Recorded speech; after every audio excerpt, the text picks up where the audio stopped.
ഒരു ദിവസം വിശന്ന് വലഞ്ഞ ഒരു കുറുക്കൻ കാട്ടിലൂടെ ആഹാരമന്വേഷിച്ച് നടക്കുകയായിരുന്നു. അങ്ങ് ദൂരെ ഒരു മുന്തിരിത്തോട്ടം കുറുക്കന്റെ കണ്ണിൽപ്പെട്ടു. കുറുക്കന് മുന്തിരി തിന്നാൻ കൊതിയായി. മുന്തിരിത്തോട്ടത്തിലെത്തിയ കുറുക്കൻ മുന്തിരിക്കുല പറിക്കാനായി ചാടി. പക്ഷേ കിട്ടിയില്ല. കുറുക്കൻ പിന്മാറിയില്ല. പിന്നെയും പിന്നെയും ചാടി. പക്ഷേ മുന്തിരി കിട്ടിയില്ല. നിരാശനായ കുറുക്കൻ ആ ശ്രമം ഉപേക്ഷിച്ചു. ഈ മുന്തിരികൾ തീരെ പഴുത്തിട്ടില്ല. ഉറപ്പായും ഇതിന് പുളിപ്പായിരിക്കും.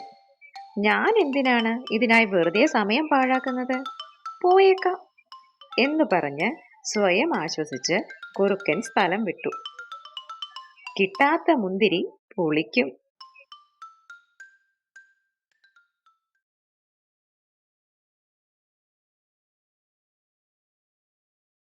Please subscribe and click the bell icon.